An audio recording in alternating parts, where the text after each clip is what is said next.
Halo semuanya, Assalamualaikum warahmatullahi wabarakatuh. Sebelumnya, perkenalkan nama saya Isnaini Putri Mawati, biasa dipanggil Isna. Pada kesempatan kali ini, saya akan menjelaskan mengenai fungsi utama manajemen dan administrasi logistik.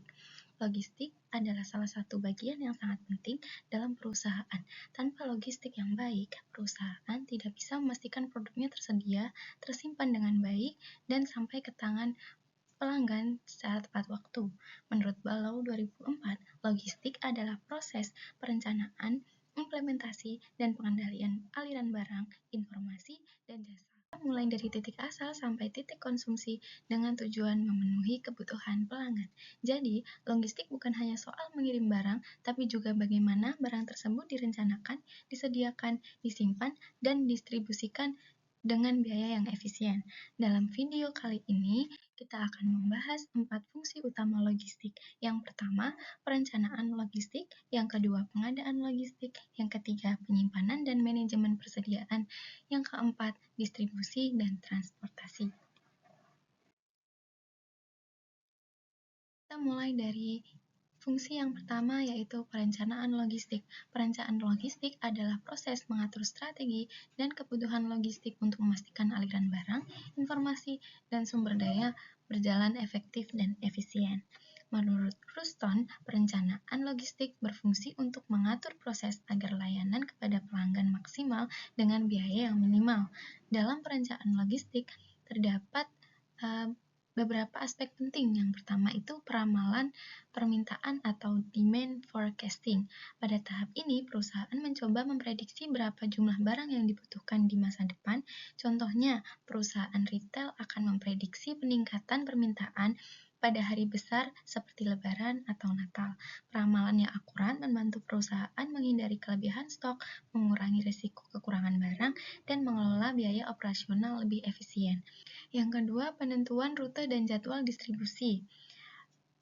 Perusahaan harus menentukan jalur distribusi mana yang paling cepat dan murah. Rute yang buruk bisa membuat biaya transportasi meningkat dan pengiriman itu bisa terlambat. Yang ketiga, ada perencanaan kapasitas gudang dan sumber daya. Ini termasuk jumlah tenaga kerja, alat angkut, rak penyimpanan, dan luas gudang. Perusahaan harus memastikan kapasitas yang dimiliki bisa mendukung volume barang yang masuk dan keluar. Tidak jarang perusahaan juga menggunakan software perangkat logistik untuk membantu pengambilan keputusan yang cepat, terutama perusahaan dengan volume barang tinggi seperti ekspedisi dan supermarket besar. Ada pengadaan logistik. Pengadaan adalah proses memperoleh barang dan jasa dari pemasok secara tepat waktu, tepat jumlah, dan tepat kualitas. Pengadaan memiliki peran strategis dalam menjaga kelancaran operasional perusahaan. Kegiatan utamanya yang pertama, seleksi dan evaluasi pemasok. Perusahaan harus memilih pemasok yang mampu memenuhi standar kualitas dan jadwal pengiriman. Biasanya perusahaan menilai dari reputasi pemasok, kualitas barang, konsistensi pengiriman, dan harga yang ditawarkan. Yang kedua, ada negosiasi harga dengan kontrak pembelian. Pengadaan tidak sekedar membeli barang, namun juga menegosiasi harga terbaik, syarat pembayaran, serta memastikan dan ada kesempatan tertulis yang menulis perusahaan dari risiko keterlambatan. Yang ketiga ada pembuatan order pembelian atau purchase order. PO adalah dokumen yang berisi detail barang yang dipesan. Ini penting untuk menjaga bukti formal transaksi. Yang keempat, ada monitoring pengiriman atau follow-up. Bagian pengadaan juga harus memastikan pemasok mengirim barang sesuai jadwal dan spesifikasinya. Dalam perusahaan besar, pengadaan biasanya terintegrasi dengan sistem ERP seperti SAP atau Oracle. Nah, sistem ini memudahkan pengecekan stok, pengajuan pembelian, dan komunikasi langsung dengan pemasok.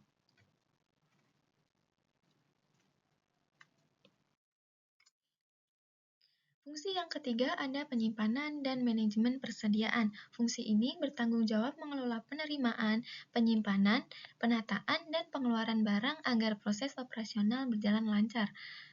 Manajemen persediaan adalah aktivitas menjaga keseimbangan antara permintaan dan tingkat persediaan. Kegiatan utama dalam penyimpanan itu yang pertama ada receiving atau proses menerima dan memeriksa barang. Prosedur penerimaan barang termasuk pemeriksaan kualitas, jumlah, dan kesesuaian dengan PO. Yang kedua ada storage atau penyimpanan, yaitu menata barang di lokasi yang terorganisir.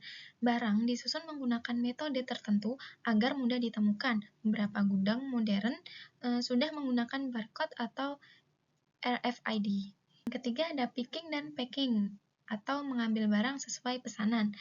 Picking adalah proses mengambil barang sesuai pesanan, sedangkan packing itu memastikan barang aman dalam perjalanan. Yang keempat ada dispatching atau mengirim barang ke tujuan. Barang yang sudah diproses dikirim ke bagian transportasi. Adapun metode pengendalian stok yang pertama ada FIFO atau first in first out. Barang yang masuk pertama itu dikeluarkan lebih dulu. Yang kedua ada LIFO atau last in first out, barang yang masuk terakhir dikeluarkan lebih dulu. Yang selanjutnya ada safety stock atau stok cadangan untuk mencegah kehabisan. Yang terakhir ada reorder point atau titik pemesanan ulang. Gudang yang tidak dikelola dengan baik dapat menimbulkan banyak masalah seperti barang hilang, rusak, atau kadaluarsa. Itu sebabnya banyak perusahaan sekarang menggunakan sistem WMS atau Warehouse Management System untuk pengendalian yang lebih akurat. Fungsi yang selanjutnya ada distribusi dan transportasi. Distribusi adalah proses menyalurkan barang ke pelanggan atau titik tujuan, sedangkan transportasi merupakan aktivitas logistik yang memberikan nilai tambah berupa waktu dan tempat. Dapat disimpulkan, distribusi dan transportasi adalah suatu proses yang mengirim barang ke pelanggan atau lokasi lain. Transportasi merupakan elemen logistik yang menciptakan nilai waktu dan nilai tempat karena memungkinkan pelanggan menerima produk tepat ketika dibutuhkan. Kegiatan utamanya yang pertama ada menentukan moda transportasi, baik darat, laut, udara, dan kereta. Misalnya, truk untuk pengiriman darat, kapal untuk pengiriman antar pulau, pesawat untuk pengiriman cepat. Setiap moda memiliki kelebihan dan kekurangan dalam hal biaya dan kecepatan. Kedua ada mengatur rute dan jadwal pengiriman. Rute efisien mengurangi biaya logistik. Pemilihan rute terbaik dapat menghemat waktu dan biaya bahan bakar. Yang ketiga ada manajemen armada, meliputi pengelolaan kendaraan, perawatan berkala, dan pengaturan jadwal mengemudi. Yang terakhir ada tracking dan monitoring. Teknologi tracking memungkinkan perusahaan mengetahui posisi barang secara real time. Ini penting untuk transparansi dan meningkatkan kepercayaan pelanggan. Transportasi adalah komponen biaya besar dalam logistik. Banyak perusahaan menggunakan teknologi seperti GPS, optimasi rute, dan aplikasi pengiriman untuk menekan biaya dan meningkatkan ketepatan waktu pengiriman. Nah, dari semua penjelasan tadi dapat kita simpulkan bahwa logistik adalah sistem yang saling terhubung mulai dari perencanaan, pengadaan, penyimpanan, hingga distribusi. Semuanya harus bekerja secara harmonis. Jika satu fungsi tidak berjalan dengan baik, maka fungsi yang lainnya akan ikut terganggu. Dengan kata lain, logistik yang kuat akan meningkatkan kecepatan layanan, menekan biaya operasional, dan menjaga keputusan pelanggan. Semoga penjelasan ini membantu kita memahami betapa pentingnya logistik bagi dunia bisnis saat ini. Terima kasih sudah menyimak. Wassalamualaikum warahmatullahi wabarakatuh.